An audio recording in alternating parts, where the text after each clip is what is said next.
Good afternoon, everyone.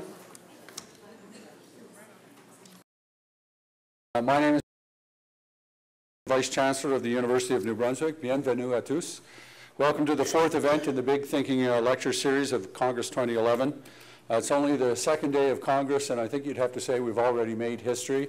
Where else could you go to see such world-renowned speakers such as Kwame Anthony Appiah, Chief Wilton Littlechild, the Right Honorable Michaëlle Jean, and Jean-Daniel Lafond, and now New Brunswick's own Antonine Maillet, together in one place.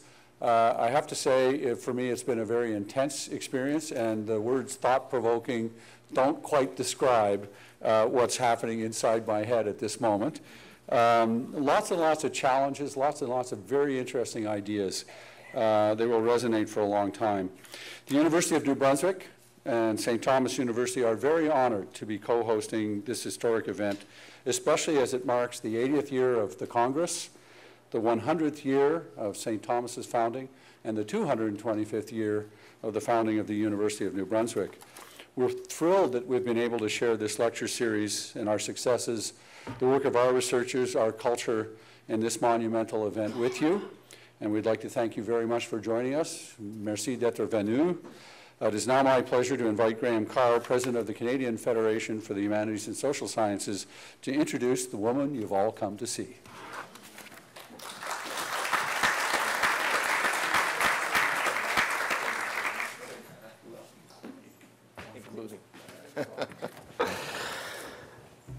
Thanks very much, Eddie. And before introducing our speaker, I just want to take this moment once again to thank both the University of New Brunswick and St. Thomas University, as well as the city of Fredericton and the province of New Brunswick, for the very warm reception and terrific organization that Congress has received here. And I know we're all going to leave feeling very good about Fredericton by the end of this week. J'aimerais également profiter de l'occasion pour souligner le généreux soutien de l'Université de Moncton dans l'organisation de cette causerie Voir Grand. Les causeries Voir Grand mettent en valeur certains de nos penseurs et écrivains les plus distingués, les plus importants de notre époque. Ces causeries sont aussi l'occasion d'ouvrir un dialogue sur un large éventail des sujets liés aux sciences humaines et sociales. Nous avons aujourd'hui le privilège d'accueillir Madame Antonine Maillet.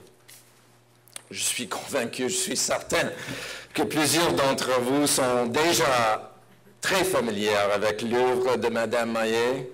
Dans son travail de romancière, de dramaturge et même d'universitaire, Madame Maillet dépeint et aborde le peuple acadien depuis de nombreuses années.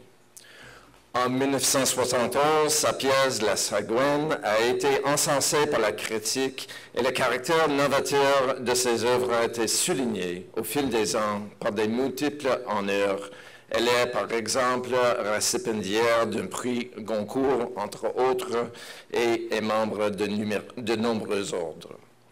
Avec plus de 30 doctorats honorifiques, même une de l'Université de Nouveau-Brunswick et de l'Université St. Thomas, il est clair que l'œuvre de Mme Maillet a rejoint les gens de Nouveau-Brunswick, du Canada et d'ailleurs dans le monde. Au nombre de ces doctorats, celui que Mme Maillet s'est décerné en octobre 1986 par le St. Thomas University, où nous sommes déjà à ce moment-là.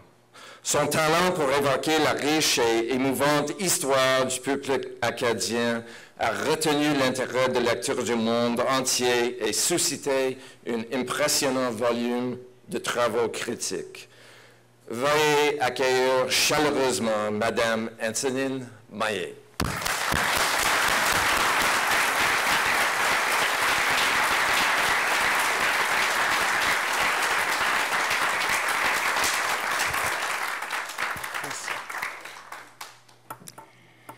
Mr. President, 1, 2, 3, I think you are. Mesdames et messieurs, On m'a dit que je parlerais français parce qu'il y aurait une traduction simultanée. Est-ce le cas? If not, I can say, ladies and gentlemen. Mais je préfère le dire en français parce que le français, c'est ma langue. Et comme je racontais tout à l'heure à deux personnes qui marchaient sur le campus avec moi, comment j'ai appris l'anglais? By making believe. On jouait à la femme, qu'on dit. On jouait à la poupée. Et je venais fatiguée de toujours jouer à la même chose. J'étais le genre qu'il fallait innover tous les jours. La vie m'a montré que c'était nécessaire. Et alors, j'ai dit aux autres, mais jouons autrement. Et ils ont dit, comment on joue autrement? Nous avions 4 ans. J'ai dit, si on jouait en anglais. J'étais à Bouctouche. Bouctouche est une petite ville qui, à l'époque, un gros village à 95% francophone. L'autre 5% était Irving. En d'autres mots, 50-50. Donc, il fallait parler anglais. Et j'ai appris en jouant à la poupée.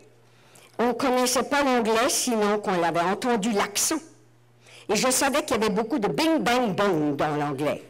Il y avait des sons ing, and, on. Alors, on faisait du français avec du ing, and, on. Yes, no, between. C'est un mot que je préférais, between. Je ne savais pas ce que ça voulait dire. Et ma mère est sortie, puis elle a dit, qu'est-ce que vous faites? On parle anglais. Eh bien, on venait d'inventer la méthode Berlitz. Parler anglais, c'est se tromper dans l'anglais, dire les mots, ne pas avoir peur et y aller. On a commencé par l'intonation et l'accent. Bon, c'est là où se sont arrêtées mes études en anglais, le reste s'est fait dans la rue. Eh bien, aujourd'hui, je viens vous parler d'un peuple qui est francophone. Et je veux voir grand, moi aussi. Le titre de toute cette conférence, c'est « Voir grand », voir loin, une longue vue sur le monde à venir. Mais il y a un titre particulier qu'on m'a confié, où on m'a invité de venir vous parler de cette expression particulière qui parle au nom des oubliés. Mais vous savez, c'est extraordinaire, et c'est une autre raison pourquoi je vous parle dans ma langue et sans note. Parce que je viens directement de la culture, la tradition et la littérature orale. Je suis un spécimen, c'est-à-dire, je voudrais dire un phénomène, mais c'est trop gros, ça. Je vais vous dire comment tout a commencé. Et je vous raconte d'abord une petite histoire. Un jour, l'ambassadeur de France me téléphone pour me demander « Accepteriez-vous l'invitation qui vient de Strasbourg, du Parlement de Strasbourg, pour que vous alliez parler aux parlementaires de Strasbourg qui forment un groupe, un cercle littéraire et qui vous invitent. » J'ai dit « Monsieur l'ambassadeur, et ça c'était il y a 20-30 ans, là, vous accepteriez ça, vous? Peut-être pas moi, mais vous, oui. » J'ai dit, comment? Je ne peux pas aller parler politique avec les gens qui sont en train de faire l'Europe à Strasbourg.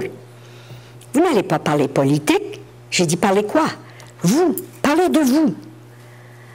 Alors, j'ai réfléchi et voici ce que j'ai dit, parce que j'y ai été, bien sûr. J'ai dit aux gens, vous êtes à Strasbourg en train de construire l'Europe. Si vous la construisez, c'est qu'elle a été déconstruite, c'est-à-dire qu'elle a été divisée. Elle a été divisée en quelle année? Avant l'an 1000, quand Charlemagne était empereur d'à peu près l'Europe de l'époque, eh bien, ses 3 petits-fils se sont partagés l'héritage de leur grand-père Charlemagne et ils ont divisé l'Europe. La Germanie, la Francité, où à l'époque c'était la France, c'est devenu la France, et la Lotharingie, parce qu'ils étaient 3 petits-fils, un qui s'appelait Charles, un qui s'appelait Louis et l'autre Lothaire, et ils se sont partagés l'Europe. Et ils l'ont fait à Strasbourg. C'est curieux que 1000 ans plus tard, 1000 ans et quelques, vous veniez à Strasbourg pour refaire ce qui avait été défait. On s'était partagé l'Europe. Mais j'ai dit ça, c'est votre problème, les parlementaires. Je ne vous dirai pas comment le faire. Mais je vais vous dire pourquoi je suis ici. Comment ça se fait? Comment se fait-il que vous et moi, nous nous rencontrions à Strasbourg? Qu'est-ce qu'il y a de commun entre vous, moi et Strasbourg? Les serments de Strasbourg. Les 3 petits-fils se sont rencontrés à Strasbourg et ils ont fait un traité pour se partager l'Europe. C'est-à-dire que les 2 plus forts ont partagé la part du 3e. Ça se passe toujours comme ça. Et ils se sont réunis à Strasbourg et on a appelé ça les traités de Strasbourg. Les sermons, ils ont fait sermon. Mais comme les 3 petits-fils, et c'est là où je rentre en cause, ne savaient pas écrire en latin, ne savaient pas écrire du tout, de fait. Les clercs qui rédigeaient le testament, ou le traité, toujours écrivaient en latin. On parlait français, mais on écrivait en latin. Ce jour-là, les petits-fils ont dicté leur volonté, en français. Ils ont dit, on veut le lire, là. On veut le comprendre. Écrivez en français. C'est le plus ancien texte écrit en français qui a été récupéré. C'est comme ça que je suis au courant de ça. Pas parce que je suis une parlementaire, mais parce que je fais de la littérature. Et comme littéraire, je sais d'où vient la langue française. Mais j'ai une raison plus que tous les autres écrivains de savoir ça. C'est que j'ai fait exactement dans ma vie ce qu'ont fait les petits-fils de Charlemagne. Ils ont fait passer la langue française de l'oral à l'écrit. Avant, on la parlait, maintenant, on l'écrivait. J'ai fait, 1000 ans après, exactement la même chose en Acadie. J'ai fait parler, j'ai écrit une langue qui était parlée avant. Donc, je suis à l'origine d'un mouvement. Et puis, quand je dis je veux dire moi et ma génération. Mais comme j'avais 10 ans plus que les autres, je suis venue avant, c'est tout. Alors, c'est pour ça que nous avons une culture différente, essentielle. Je vous dirais même que je les ai lus, les sermons de Strasbourg, et j'y ai trouvé 6 ou 7 expressions acadiennes. Dans le sermon de Strasbourg, il y a icite, il y a celui-là. Oui. C'était l'origine de la langue française. Et les Acadiens, je ne vais pas vous raconter toute l'histoire parce que vous voulez vous en aller avant 5 heures. Je vais simplement vous donner les temps forts, les grands moments de cette histoire d'un peuple qui est, puis j'espère que vous êtes bien assis, l'aîné du Canada et en même temps son cadet. C'est paradoxal, mais nous sommes habitués au paradoxe. L'Acadie est née 4 ans avant Québec. S'il y a des Québécois ici, je suis désolée pour vous, mais c'est vrai. L'Acadie est née en 1604 et le Québec a été fondé en 1608. C'est très peu, 4 ans. Juste assez pour qu'on puisse, 4 siècles plus tôt, venir vous le répéter. Ça nous donne des titres, des droits d'aînesse. Des droits d'aînesse qui m'ont permis un jour où j'étais mal pris, parce que M. Mitterrand présidait le sommet de la francophonie à Québec en 88, et comme il y avait besoin d'une espèce d'interprète acadien parce qu'il allait visiter Caraquette, je me trouvais dans sa cote, et il fallait que je suive. Et il m'a amené, puis rendu là, eh bien, M. Hatfield, qui représentait l'Acadie, avait un accent acadien ou français un peu problématique. Alors, il m'a demandé de parler en son nom. Alors, voilà que pas seulement j'ai aucun droit d'être là, je ne suis pas du tout chef d'État. Il y avait 52 chefs d'État, tous debout, qui attendaient M. Mitterrand, qui est en retard, comme toujours. Il aime ça, faire attendre les gens. Il y avait donc 51 chefs d'État qui attendaient M. Mitterrand qui était allé à Caraquette. Puis quand il a regardé sa montre à Caraquette, il a dit « Antonine, vous ne pensez pas qu'on va être en retard pour le dîner qu'offre M.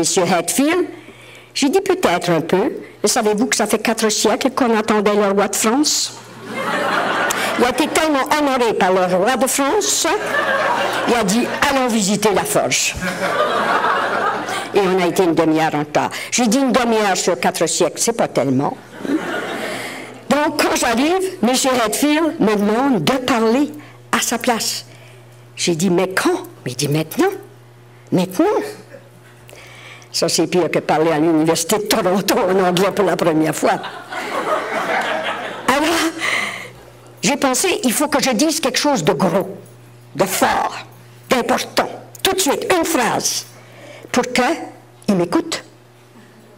Ils étaient tous debout. Une femme et 50 hommes. J'ai dit, j'ai le droit, messieurs et madame, d'être ici aujourd'hui. Ah, j'ai été bien surpris de mon audace. Oui, parce que je représente un peuple qui est l'aîné en Amérique de la francophonie. Vous êtes ici pour venir voir la francophonie d'Amérique. Je représente le peuple qui est l'aîné de la famille. À ce titre d'aîné, vous connaissez ça les Français, on a des droits. Et là, j'ai continué, puis ils m'ont écouté. Je ne me demandais pas ce que j'ai dit après. Mais ce que je vais vous dire aujourd'hui, c'est simplement que l'Acadie a des titres de noblesse. Et je parle aux gens d'ici, mais je parle aux gens d'ailleurs.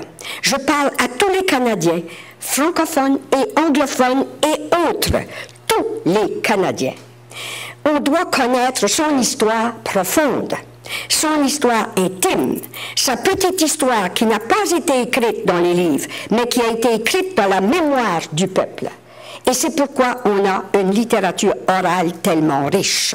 Une littérature orale qu'on a qualifiée, remarquez bien, et ce n'est pas moi qui le dis, ce sont les spécialistes, ethnologues et anthropologues, on dit peut-être la littérature orale la plus riche en francophonie et la littérature acadienne. Pour vous donner un petit exemple de ça, des petits spécimens de ça, savez-vous que Rabelais a écrit ses livres avec 100 000 mots, 100,000 words, one author.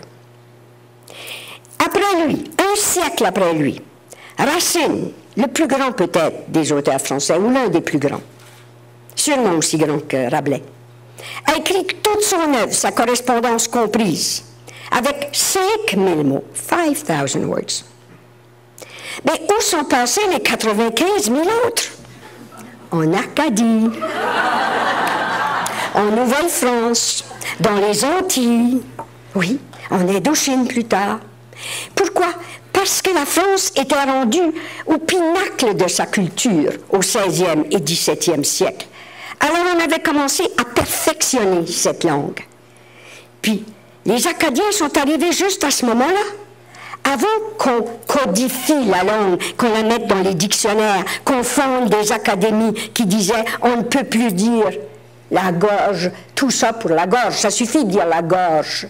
Et non, nous, on peut dire le go, le gorgoton, le gosier, la gargamelle, la gargotière. Tous ces mots-là. Est-ce que vous savez, messieurs les Anglais, d'où vient le mot, par exemple, barley? Orge, en français, c'est de l'orge. Puis en anglais, c'est barley. Mais qu'est-ce qu'est la relation entre orge et barley? C'est un mot français, hein? Bailliage, le mot acadien. Bailliage, bailloge, orge, barley. Je pourrais passer l'après-midi avec vous, rien qu'à vous dire des histoires belles comme celle-là. Mais c'est simplement pour vous dire qu'il n'y a rien de petit dans la culture, dans la tradition, dans les langues, dans la transmission du savoir. Voir grand, c'est voir les tout petits qui ont été à l'origine de toutes nos grandeurs. Et à l'origine, il y a eu des petits peuples qui ont eu le courage de traverser les mers. On en est tous des descendants de traverseux de mer. Oui, tous. On a franchi l'Atlantique pour venir vivre une vie meilleure. Et il y a quelques-uns qui sont retournés. Les Vikings ne sont pas restés. Les Basques ne sont pas restés. Ils ont laissé des vestiges ici, qui sont magnifiques, à Terre-Neuve, à Labrador, un peu sur le long des côtes. Le peuple acadien est venu et y est resté. Et il a traversé des années très difficiles. Vous connaissez l'histoire de la déportation des Acadiens. Moi, j'aime mieux la raconter sous son jour beaucoup plus positif, qui est le retour de la déportation, qui est raconté dans mon livre Pélagie. Alors, quand on dit, par exemple, le peuple des oubliés, comment sauver les oubliés, donner la parole à ceux qui n'ont pas eu la parole officielle. Comme nous n'avions pas de gouvernement, comme nous n'avions pas comme peuple acadien de chef d'État, nous n'avions pas de roi. Le roi de France nous avait renié, nous avait vendu, il faut dire le mot, pour du sucre dans les Antilles. Oui, c'est comme ça. Et le roi d'Angleterre n'a pas fait beaucoup mieux. Il a permis à Lawrence de venir nous déporter. Permis ou pas, mais ça s'est passé pendant ce temps-là. Donc, nous n'avions pas de roi. Il fallait les élire nous-mêmes. Et ça s'appelait des patriarches. Et les Acadiens ont fait leur propre république avant l'heure. Et quand on pense que les Américains l'ont fait en 1776, et nous l'avions fait en 1713, 14, 15, une forme de république. Et nous avons été déportés pour l'avoir fait. Mais c'est resté dans la mentalité des gens que nous pouvons survivre dans les difficultés les plus énormes, dans le rejet de tout le monde. Quand le peuple est rentré de la déportation, les terres étaient occupées, les maisons appartenaient aux autres. Nous avons dû attendre 100 ans pour récupérer nos droits de citoyenneté. Et ces 100 ans-là, nous les avons passés cachés dans les bois, façon de parler, là, on sortait du bois aussi, n'est-ce pas? On allait pêcher.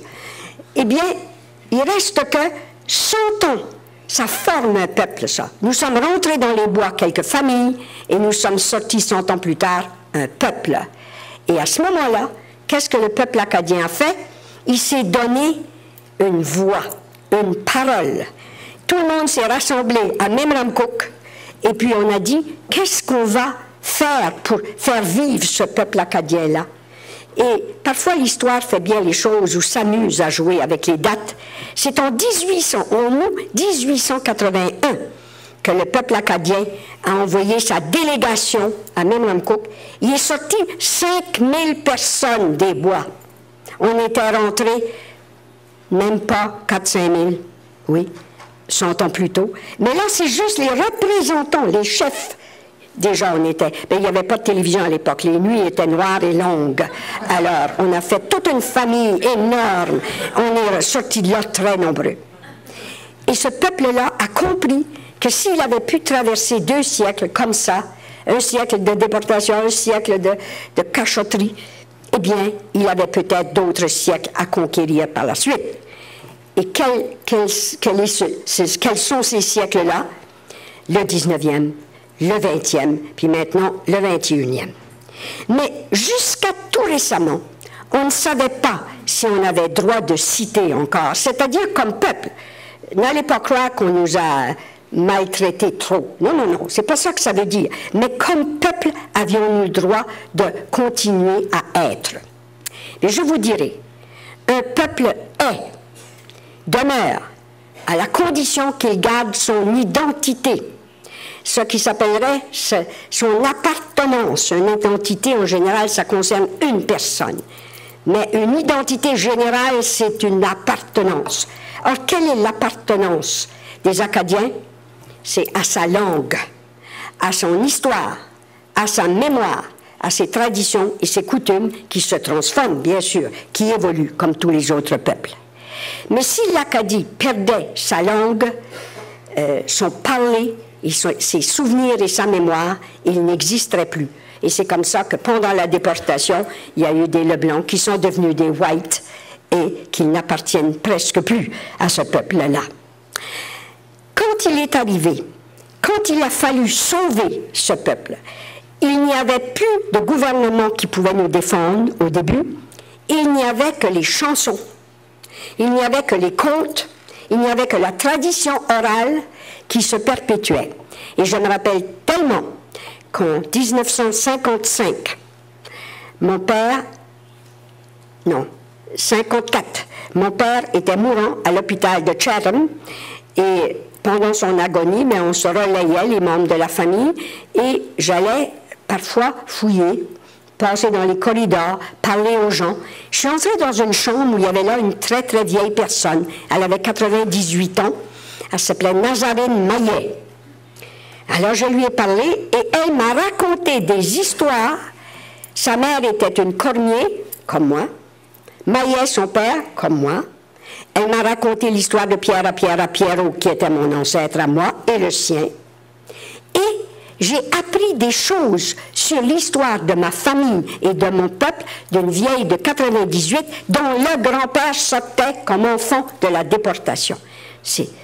Vous faites le calcul si vous voulez, mais 2 siècles, ça se fait en 3 générations.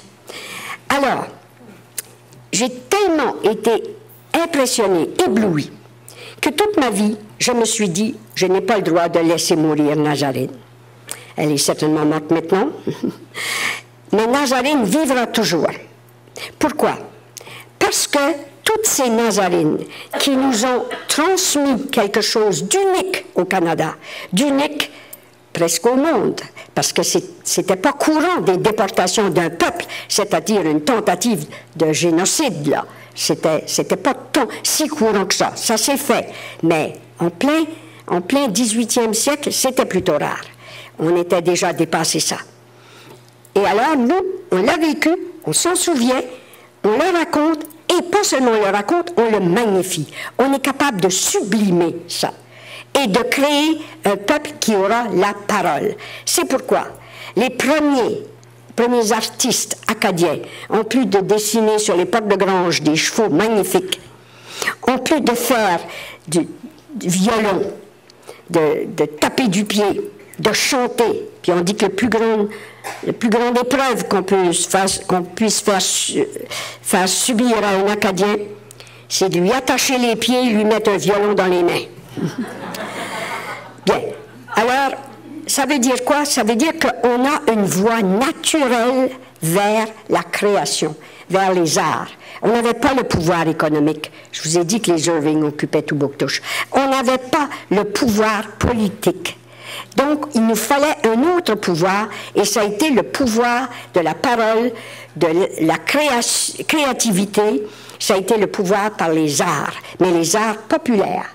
Et ce sont des arts tellement perfectionnés que quand je regarde l'histoire du peuple acadien qui a réussi à s'imposer par sa culture, au début, on n'aurait pas su qui était l'Acadie s'il n'y avait pas eu un élément de culture derrière ça.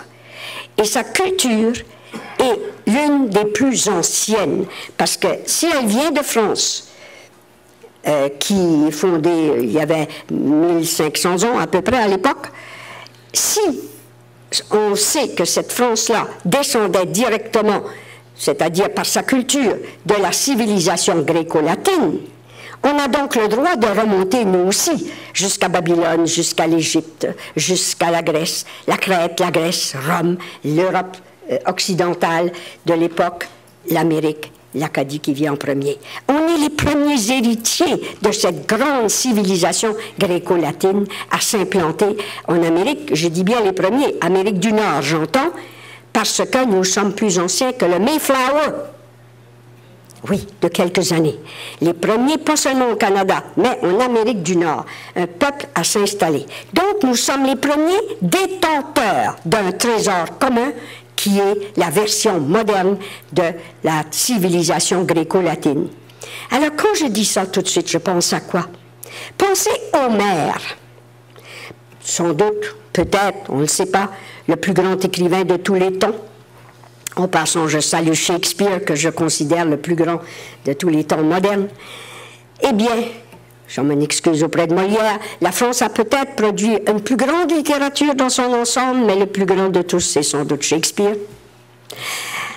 Quand on pense que Homère a écrit, ou peut-être qu'il n'a pas écrit, il a raconté une histoire qu'il avait entendue depuis quelques siècles. Il raconte l'Iliade, mais l'Iliade s'était passée 4 ou 5 siècles avant l'existence d'Homère. Donc, il n'est pas pire que moi, là. Vous comprenez? Ou il est aussi pire que moi. Il est mal pris, lui aussi. Il doit se fier à la tradition orale qui lui raconte l'histoire d'Achille, d'Ulysse, de tous les autres. Alors, l'histoire de la conquête de la Grèce, de Troie par la Grèce, qui crée la Grèce, ce qu'il raconte, l'épopée naissante d'un peuple, Homère l'a fait à partir de la tradition orale de son pays. Il l'a raconté. Ça a été écrit ensuite sous dictée plus tard. Pourquoi on ne pourrait pas faire la même chose? Pourquoi on n'aurait pas les mêmes droits, avec la différence qu'il n'y a pas un génie aussi grand qu'Homère, mais on essaye fort, on essaye, hein, on lutte pour arriver. Bien, il reste qu'on a en Acadie ou dans les peuples minoritaires du Canada ou d'Amérique, on a cette chance de pouvoir transmettre parce qu'on a reçu. Et on a reçu d'une façon permanente. Ça continue encore. Je vous jure que j'en apprends tous les jours des belles histoires qui nous viennent directement de sa source par la voie de l'oral. Et je vous dirai une autre petite histoire. Un jour, j'étais en Louisiane et j'allais rencontrer mes cousins, les Cajuns. Parce que vous savez que les Cajuns, ce sont des déportés de l'Acadie ancienne, nos cousins propres, qui ont été déportés eux, en Angleterre, échange de prisonniers avec la France, donc déportés en France. Ils sont ennuyés de l'Amérique, de l'Acadie. Ils ont affrété un bateau. Ils sont allés s'installer en Louisiane, croyant que la Louisiane était toujours française. Elle était rendue espagnole, mais quand même, ils sont restés. Une histoire courte, je rencontre en Louisiane une vieille dame qui s'appelle Madame... Oh mon Dieu, laissez faire. Ça va me revenir. Et la vieille... Quelqu'un le sait, je crois. Non. C'est parce que j'ai un blanc. Cette vieille dame me parle et je lui demande, « Madame, parlez-vous encore français? » Elle est louisianaise, née là. Elle dit, « Je ne parle pas autre chose. » J'ai dit, « Vous ne parlez pas anglais? » Pas du tout. Elle dit, « Quand je vais chez le dentiste ou l'avocat, j'ai besoin d'un entreprêtre, qu'elle dit. » Un interprète. Alors, donc, je me suis dit, si madame, ça me reviendra, ne sait pas parler français, anglais, c'est qu'elle n'a pas été à l'école, puisqu'elle est née en Louisiane. Elle n'était jamais allée à l'école. Alors, je lui dis, madame, pourriez-vous me raconter un conte en français? Elle dit, volontiers. Voulez-vous un conte d'animaux? J'ai dit oui. Elle me raconte le roman de Renard. Le roman de Renard est un chef-d'œuvre du Xe siècle, écrit au XIIe.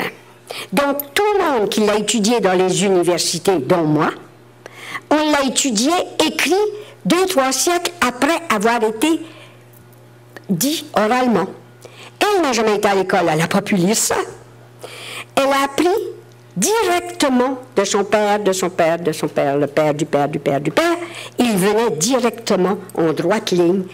Et c'est perdu pour l'humanité, ça. Si cette dame ne m'avait pas raconté cette histoire, jamais on n'aurait aucune version de la façon orale de raconter le roman de Renard, un chef-d'œuvre du XIIe siècle. Eh bien, je vous dis tout de suite que cette madame-là est aussi importante, dans un sens, que Léonard de Vinci. Si on perdait la seule copie originale qu'il y a de la Mona Lisa, on dirait, c'est terrible qu'on gaspille, qu'on perde un trésor pareil. Elle était la seule, probablement, au monde qui pouvait encore réciter par cœur le roman de Renard oralement. Alors, l'Acadie est donc riche de ses origines. Elle est riche de sa culture première. Et elle est capable de donner quelque chose. Et c'est beaucoup plus que les 100 000 mots dont je parlais tout à l'heure. C'est beaucoup plus que des mots. C'est une sagesse populaire. Quand on dit, par exemple, en Acadie, « Mardi gras, va-t'en pas, on fera des poutines, puis t'en auras. » Dans Rabelais, c'est écrit « Mardi gras, va-t'en pas, on fera du boudin, puis t'en auras. » Il n'y avait pas de poutine, nous autres, il y avait du boudin. Mais tout ça, c'est textuel. 4 siècles passés.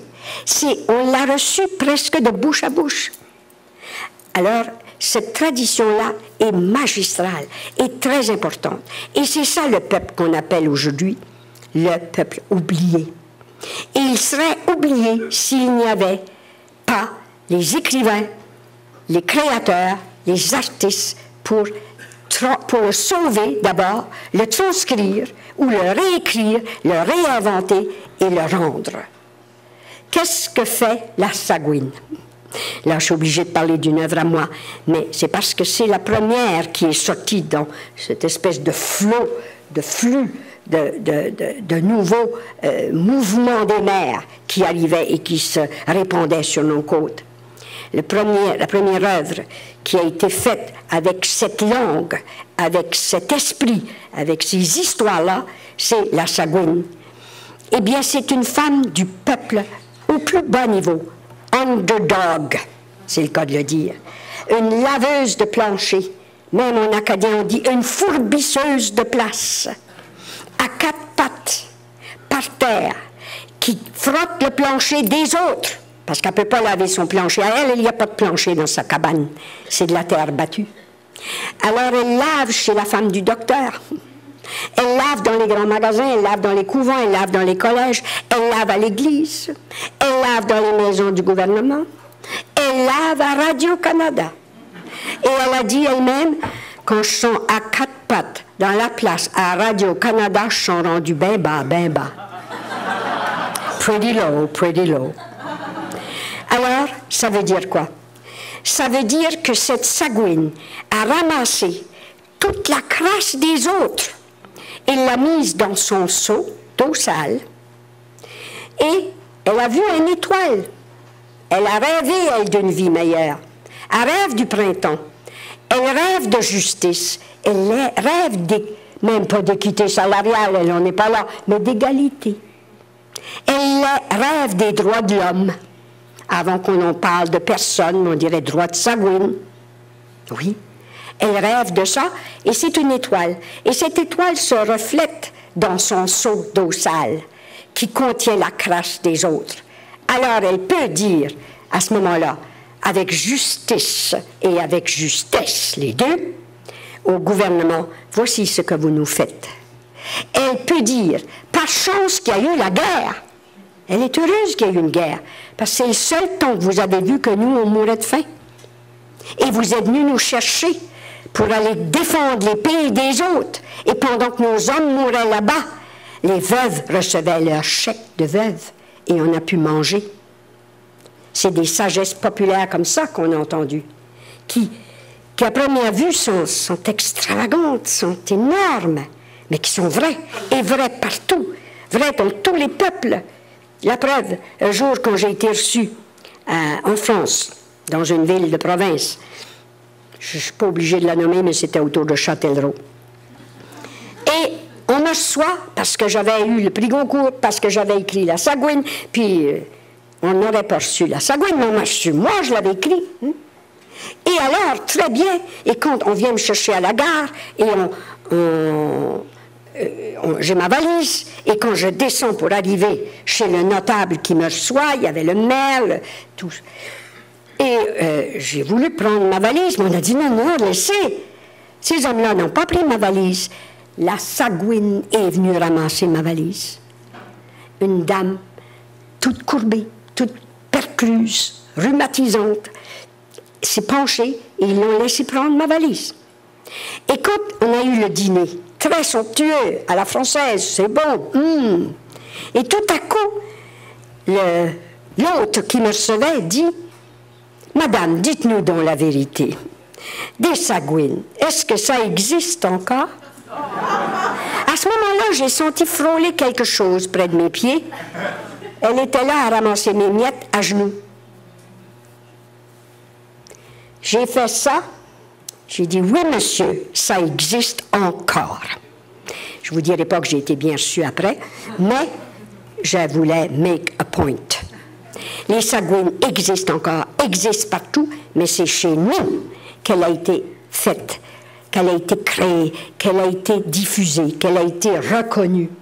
Et je suis presque honorée. Non, ça serait trop gros de dire ça comme ça, mais on a presque déboulonné la statue d'Évangeline avec la Sagouine.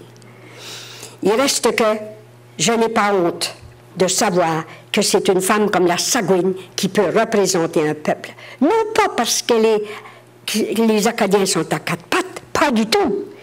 Non pas parce qu'ils sont des ramasseurs de crasse des autres, pas du tout. Mais parce qu'ils sont capables de voir briller dans leur son l'étoile qui nous mènera quelque part. Parce qu'on sait que notre vie commence. C'est pour ça que j'ai dit qu'on était les filles aînées de l'Amérique européenne implantée ici, mais on est aussi la fille cadette du Canada, parce que c'est maintenant que notre vie commence.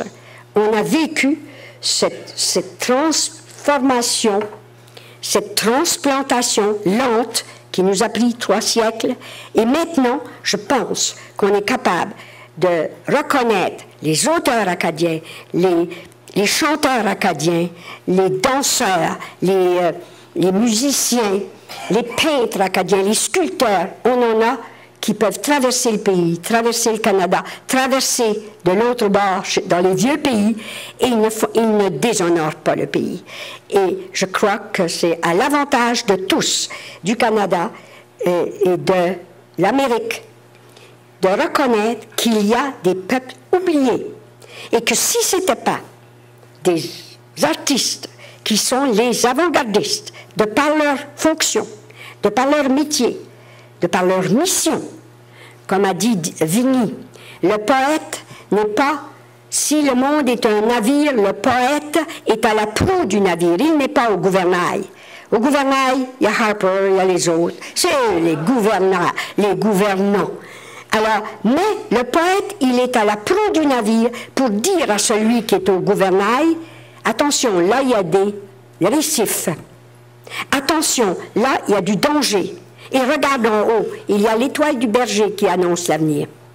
L'écrivain, par définition, est celui qui a du nez un petit peu plus de pif que les autres, qui voit d'avance et qui dit « c'est par là que nous devons aller » ou « c'est là que le monde nous attend ».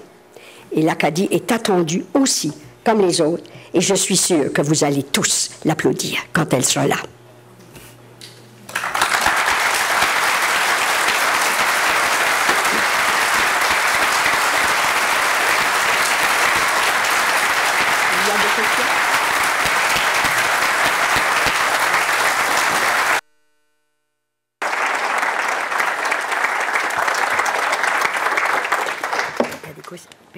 Oui. Merci beaucoup, Mme Maillet, pour ces paroles inspirantes sur le pouvoir et le devoir de la mémoire. Et nous avons une quinzaine de minutes pour des questions. Donc, n'hésitez pas, on a 2 micros dans les allées. Vous pouvez poser la question in the language of your choice. Pour démarrer le bal, je vais me permettre une question. Vous êtes un peu modeste, vous avez hésité d'utiliser le mot phénomène, mais vous êtes littéralement un phénomène qui a permis, avec votre génération, de porter le projet de la Renaissance acadienne. Et comme je me souviens comme un jeune homme qui se promenait en Acadie. Moi, je te franco-manitobain, et de voir de voir l'Acadie maintenant, c'est des changements remarquables. Mais quels sont vos espoirs et quelles sont vos craintes pour cette Acadie qui reste à construire? Mes craintes seraient que la jeunesse, qu'il y ait une espèce de gap entre 2 générations, et que cette génération-là ne soit pas consciente de l'importance qu'elle a de transmettre. Il s'agirait d'une seule génération qui oublie, et après tout est perdu. On aurait tout fait cet effort de mémoire pour rien. Vous savez, comme une de mes amies qui enseignait à des petits, puis elle était fatiguée, puis elle trouvait qu'ils étaient très turbulents, puis impossibles. Elle dit, cette génération est perdue, on devrait arrêter de faire des enfants pendant 100 ans, puis on recommencerait. Ben, imaginez, l'humanité est terminée à ce moment-là. Eh bien, c'est ça ma crainte, c'est que la génération qui fait le passage doit être conscient que nous avons fait la nôtre, là. Et je me rappelle très bien que la mère Jeanne de Valois, qui était une héroïne acadienne, qui a fondé des écoles, fondé le premier collège pour femmes et aidé à fonder l'université de Moncton, disait, vous, mon groupe, nous avions 20 ans à ce moment-là, eh bien, c'est à vous de décider si oui ou non nous allons faire le pas vers l'avenir. On a pris ça tellement à cœur, je me sentais investie d'une responsabilité énorme devant Dieu ou devant l'avenir. Eh bien, il faut que la jeunesse d'aujourd'hui ne rate pas ce bateau-là. Et mon espoir, c'est qu'elle le fera.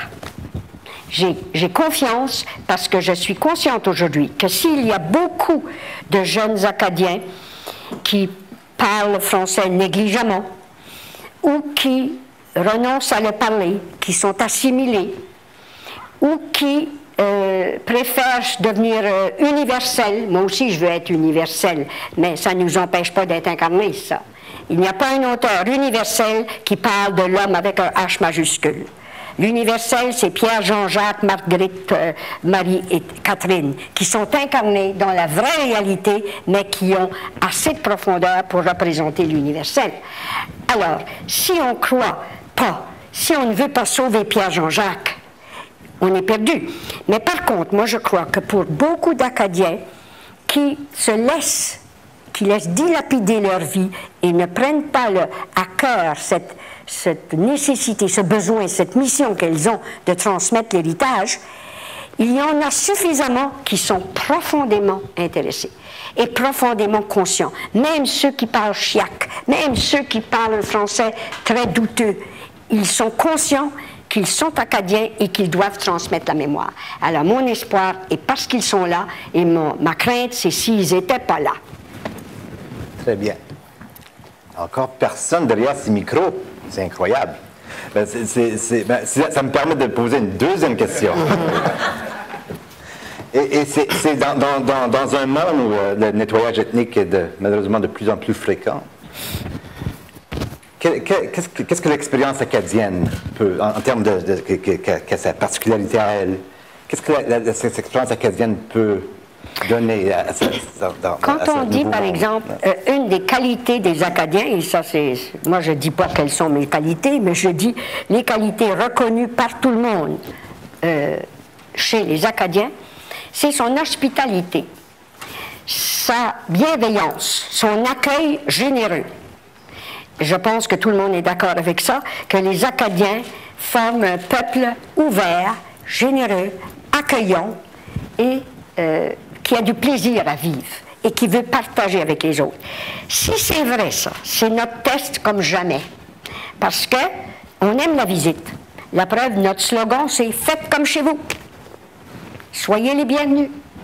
Alors si c'est le cas, on accueille les Noirs, on accueille les jaunes, on accueille les rouges, pas tous les rouges, mais pas les rouges politiques nécessairement, mais vous savez.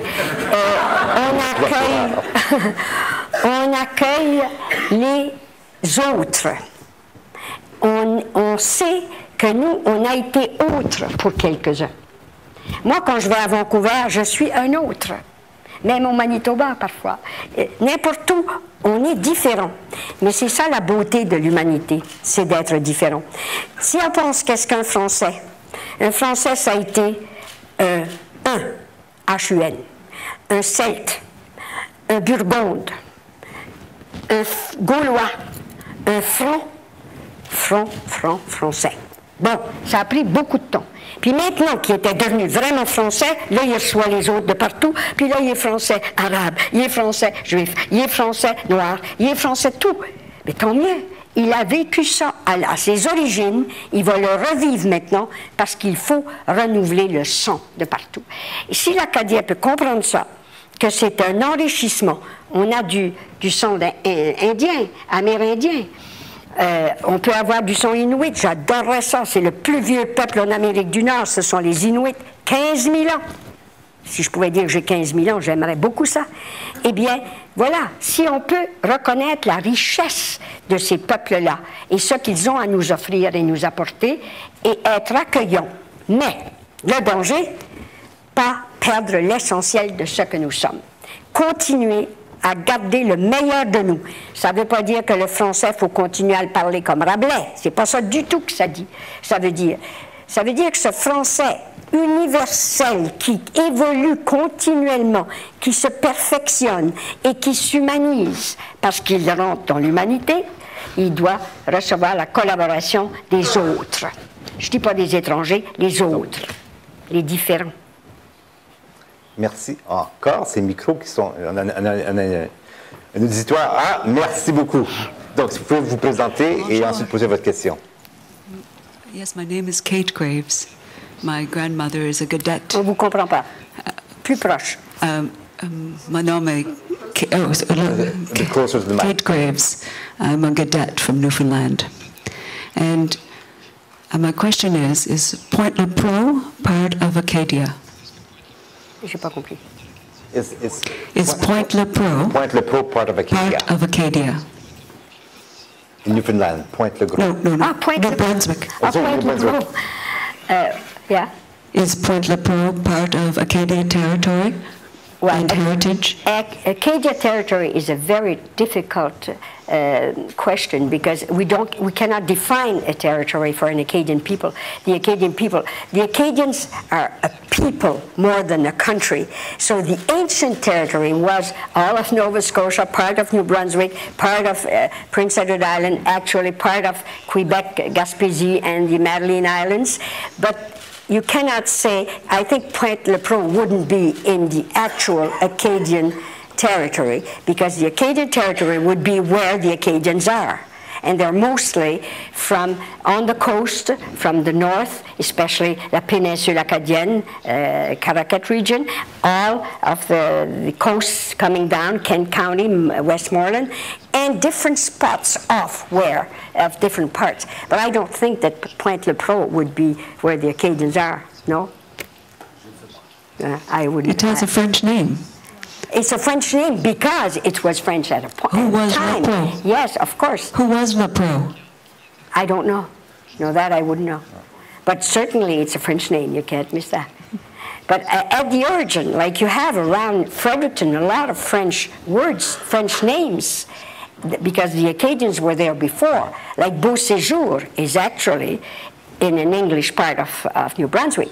But the beginning of that part was French. It was Beau Séjour. It was the fort of the Acadians that were fighting against the fort of Amherst, right facing it. But a lot of French names remained, just like you have in the States, a lot of French names, and you don't have any more people speaking French there. Thank you. The other mic, please. Merci beaucoup, madame.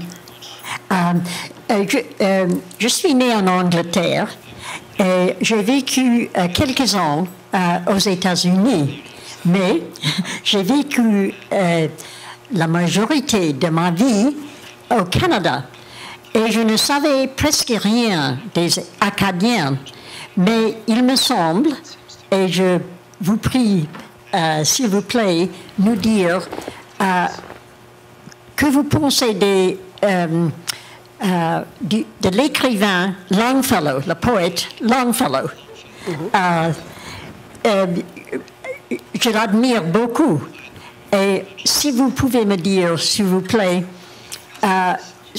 son description des Acadiens, c'est vraiment, c'est accurate? Oui. S'il vous plaît. Okay. Merci. D'abord, madame, je vous félicite sur votre français. Si vous êtes née en Angleterre, vous avez passé par les États-Unis, puis le Canada, vous parlez un excellent français. Et je vous remercie de le faire. Eh bien, puisque vous me parlez français, je vais vous répondre en français. Longfellow est un grand poète.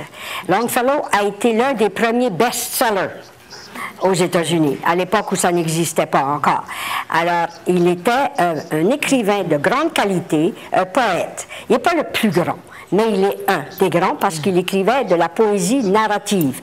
He told a story, une tragédie, en vers, pendant tout un long poème qui raconte toute une histoire. Donc, sur le plan littéraire, il a été populaire, ça a été le grand best-seller de l'époque. Je ne veux pas dire qu'on dit Stephen King puis des choses comme ça, parce que ça n'existait pas à l'époque, mais il a vendu énormément de livres et il a été étudié dans toutes les universités américaines. Tout le monde connaît le nom Évangeline. Il a écrit le poème Évangeline. Je vous dirais même, en parenthèse, le nom Évangeline, qui est très répandu maintenant, il y a beaucoup de familles acadiennes ont une petite Évangeline, et le nom ne peut pas exister avant Longfellow, il a créé le nom. Avant, il avait rencontré une femme qui s'appelait Evelyn. Puis il a lié Evelyn à Évangile, puis ça a fait Évangeline. Donc il a créé le prénom Évangeline. C'est devenu une héroïne internationale. Il y a Hamlet, il y a Don Quichotte, puis il y a Évangeline. Not that much, but anyway. Alors, Évangeline est devenue l'emblème des Acadiens jusqu'à ce que les Acadiens commencent à découvrir leur histoire par l'oralité. Ils se sont aperçus qu'on n'est pas tout à fait des Évangélines. Lui, il a fait un beau poème, mais il n'avait jamais rencontré des Acadiens, ou très peu. Il ne connaissait pas l'histoire des Acadiens. Il connaissait l'histoire, entre guillemets, de l'Acadie. Mais nous connaissons, moi j'ai écrit Évangeline Deuce, the second. Une vraie Évangeline, là, c'est une femme qui a eu 17 enfants. Puis c'est une femme qui s'est battue pour la survie. Évangeline est un modèle qui pourrait être de n'importe quel pays du monde. C'est la Vierge, pure, bien installée, debout sur son socle à Grand Pré, et qui regarde l'Occident ou l'Orient, je ne me rappelle plus. Et c'est le modèle, le symbole de la martyre pour son peuple. Mais la vraie Évangeline, ça serait celle qui lutte pour son peuple, qui ne passe pas sa vie à courir à travers les États-Unis pour retrouver son Gabriel perdu. Vous comprenez? C'est pour ça que si on est acadien, on est en mesure de discuter d'Évangeline, mais pas sur le plan littéraire. Il a fait un beau poème, mais il n'a pas fait l'histoire de l'Acadie. Ça pourrait se passer n'importe où dans le monde, puis ça serait aussi vrai. C'est Roméo et Juliette dispersés. Alors, mais, encore une fois, il raconte quand même la tragédie. Il dit bien qu'ils ont été déportés, il raconte tout ça. Mais on a beaucoup plus de choses à dire sur la déportation que Longfellow. Mais chapeau à Longfellow d'avoir écrit un beau livre. Merci. Là, je mets mes deux chapeaux, l'Acadien puis le professeur de littérature. Prochaine question, s'il vous plaît. Élise Lepage, bonjour. L'Acadie est forte d'un très grand récit, un grand récit avec un R. Excusez-moi, vous avez dit? Pardon. Je dis que l'Acadie est forte d'un très grand récit fondateur. Depuis maintenant plusieurs dizaines d'années, on remet en cause ces grands récits. J'aimerais vous entendre élaborer à ce sujet. À quel point est-ce que vous pensez que cela fragilise le grand récit acadien, ou est-ce qu'au contraire c'est un récit qui est étonnamment résilient, résistant face à tous ces courants de déconstruction? Je ne sais pas si vous auriez des réflexions, je pensais à ça en vous écoutant. La dernière phrase, je n'ai pas entendu. Les courants de déconstruction. Oui. Donc, pourriez-vous parler, parce que bon, c'est en pensant à un monsieur qui est franco-manitobain, d'après ce que j'ai compris. Oui.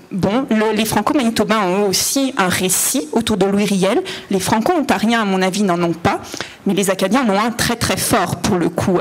Alors, est-ce que vous pourriez élaborer un petit peu sur cette fonction des grands récits fondateurs de peuple, et comment, en cette ère où les grands récits ont tendance à être remis en question, déconstruits, problématisés, comment est-ce que ce grand récit acadien perdure, se renouvelle, s'il vous plaît? Bien, alors, il y a deux façons de répondre. Si on entend par le grand récit toute l'histoire de l'Acadie, de sa fondation à aujourd'hui, c'en est un. Si on prend seulement celui de la déportation, c'est un autre. Parce qu'il y a eu ce grand récit qui est celui de la déportation, qui a été un événement magistral, marquant, qui a été une blessure dans l'histoire de l'Acadie. Mais si on prend l'Acadie comme peuple fondateur, premier peuple fondateur européen en Amérique du Nord, là, on va plus loin. Alors, les deux ont été construits et les deux ont été déconstruits. Et je pense qu'on est en train de reconstruire. Et la raison pourquoi je dis qu'il y a trois étapes, c'est parce qu'on n'a jamais su exactement, c'est pas la faute aux Québécois, c'est pas ça. N'empêche qu'on oublie que Champlain a fondé l'Acadie avant de fonder Québec. Champlain est le héros de Québec. Et en fait, Champlain a venu faire son apprentissage en Acadie. Il a été 4 ans ici avant. Puis il est allé fonder Québec.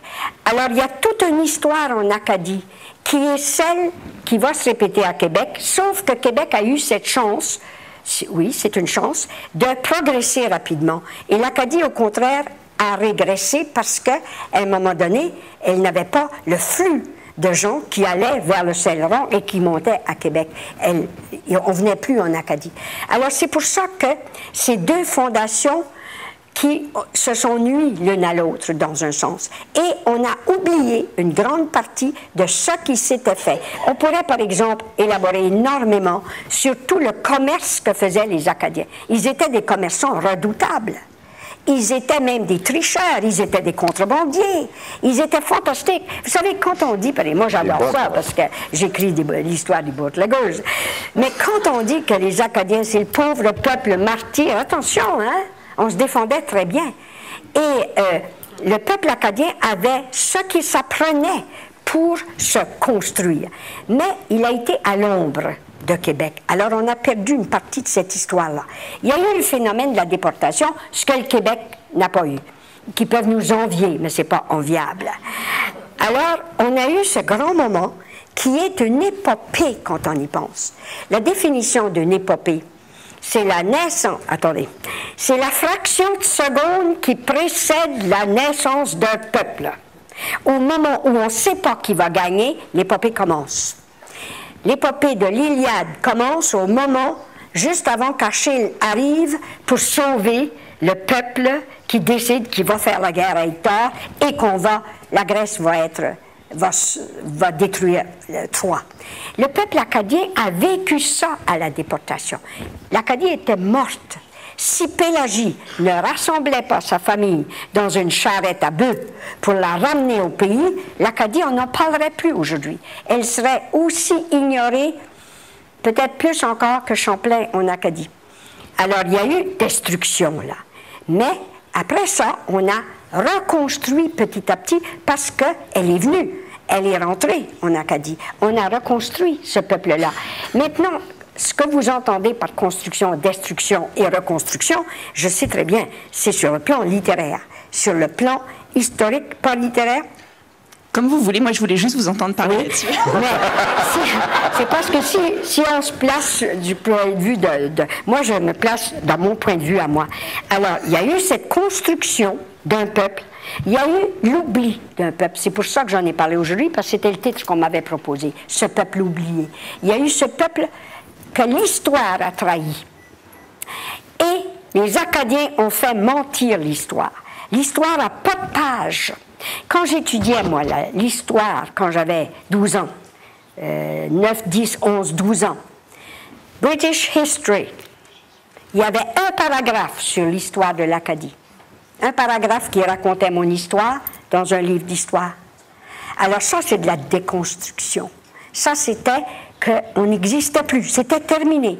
Puis il disait dans ce livre-là, il y a eu un peuple, mais il est disparu. Mais ça, c'était en 1940 quelques, là, que j'ai étudié ça. Puis entre parenthèses, j'étudiais la langue française. J'ai, tu as, il a, nous avons, vous avez, ils ont, dans Fraser and Square, à Bouctouche, 98% français. J'étudiais la langue, ma langue, dans la langue des autres. Puis le professeur, normalement, devait dire « J'ai, tu as, et là, nous avons, vous avez, ils ont. » Puis quand j'arrivais à la maison, moi, je disais « J'ai, tu as, et là, nous avons, vous avez, ils ont. » Puis quand un professeur nous disait « Appress my die » pour après-midi, nous autres, on pouvait la corriger. Alors, on avait cette langue-là. On avait cette connaissance-là. Mais on devait l'apprendre dans la langue des autres. C'est dommage qu'on n'a pas toute l'après-midi. J'aurais des anecdotes énormes à vous. Je vous remercie. Mais c'est tout ça. Il nous reste seulement quelques minutes. On peut prendre les deux questions ensemble. Merci. Je m'appelle Suzanne, je vais dire tout simplement Suzanne, et je tiens à vous dire que votre œuvre vraiment a peuplé tellement de joie dans notre famille. Elle faisait partie vraiment de nos soirées, surtout dans le Nord. On célébrait ici la Sagouine presque tous les soirs à la télé.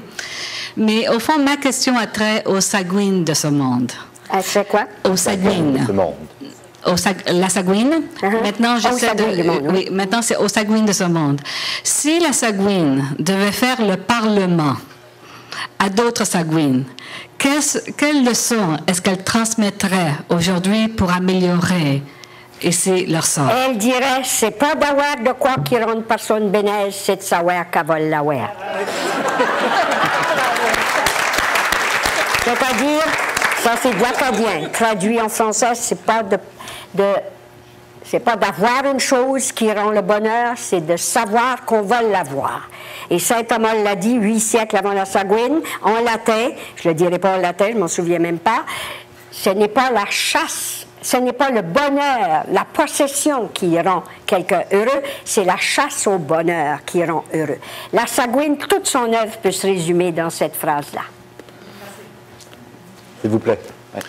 Néré Saint-Amand de Saint-André de Madawaska, parti acadien du côté de ma mère. Merci de nous avoir rappelé cette histoire. Ça me donne beaucoup de frissons puis des larmes aux yeux. Mais je voudrais aussi vous entendre peut-être interpréter le fait que c'est à travers les pauvres, les personnes oubliées, les femmes souvent, que vous avez repris l'histoire, que vous nous avez fait voir l'histoire. Alors que, c'est sûr, les livres d'histoire se fait par des grands, des hommes, des intellectuels, etc. Et comment est-ce que... Et vous êtes un intellectuel en même temps. Comment est-ce que... Ben oui, une grande. Mais comment est-ce que vous interprétez ça, le fait que vous avez choisi de présenter l'histoire de cette façon-là, puis comment ça colle bien aussi, comment c'est beau et comment c'est fort et comment c'est chaud en même temps. Je réponds tout de suite à ça. J'ai rien choisi.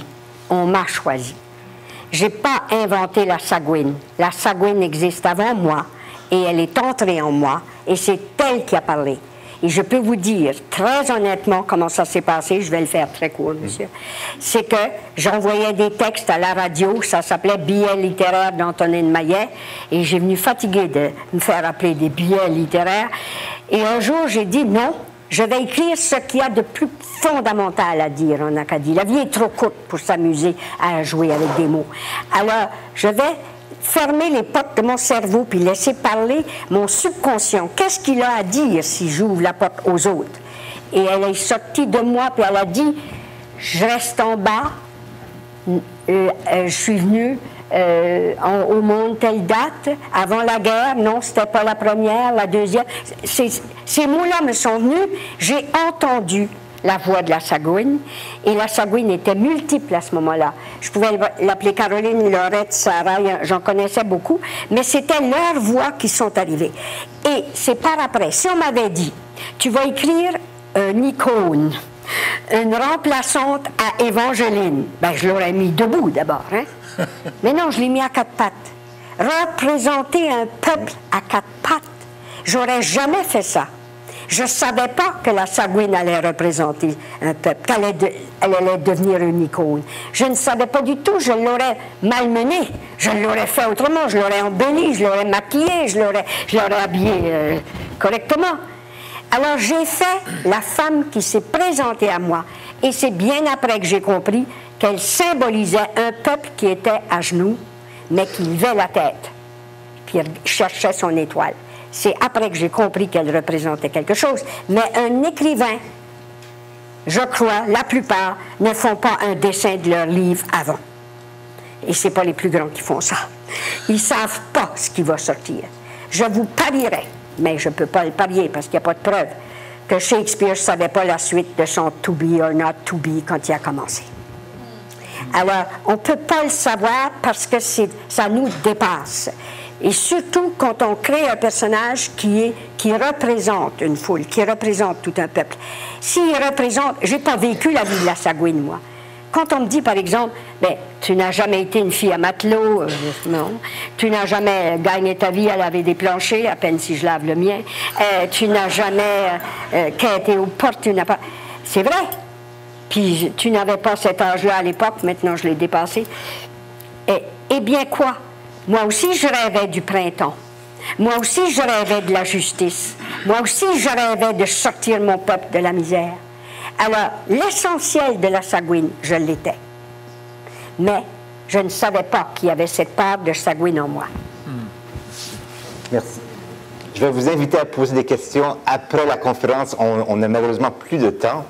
Mais si vous voulez, après la conférence, vous venez à poser vos questions, Mme Maillet, ça serait enchanté de le faire, j'espère. Ah, oui, bien sûr. Et sur ces notes, vous avez fait un lien très fort entre Troyes, Strasbourg et l'Acadie, et que la Sagouine et Pélagie peuvent seulement être des personnages acadiens, mais il y a la dimension universelle de leur récit, et ces fondations sont ressorties très fort de vos commentaires. Donc, encore une fois, au nom de la Fédération, je suis le directeur général de la Fédération canadienne des sciences humaines, j'aimerais encore remercier l'Université Moncton pour l'appui pour cet événement. Et Mme Maillet ne disparaît pas. Plus tard cet après-midi, elle va faire l'honneur de participer à une réception qui va souligner les prix du Canada dans les sciences humaines, dans les sciences sociales. Et on va également souligner votre œuvre au cours de cette réception. Elle va avoir lieu à 14h45.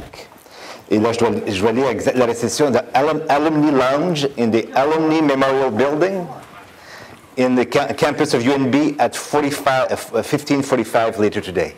So you have a chance again to meet Mme Maillet there. Et entre-temps, parce que là, il est 13h30, à 2h, vous pouvez entendre certains nouveaux écrivains de la relève. Il y a Paul Bossé, Georgette Leblanc et Christian Roy qui tiennent une conférence dans la salle 53 de I'll mispronounce that name, McLagan Hall? McLagan, thank you. So in half an hour. So donc, vous avez la chance de pouvoir poursuivre un peu cette réflexion avec de nouveaux écrivains de la relève acadienne, mais également de revoir Mme Maillet un peu plus tard cet après-midi. Donc, sur cette note, je vous invite à applaudir et à remercier Mme Maillet pour cette conférence. Merci.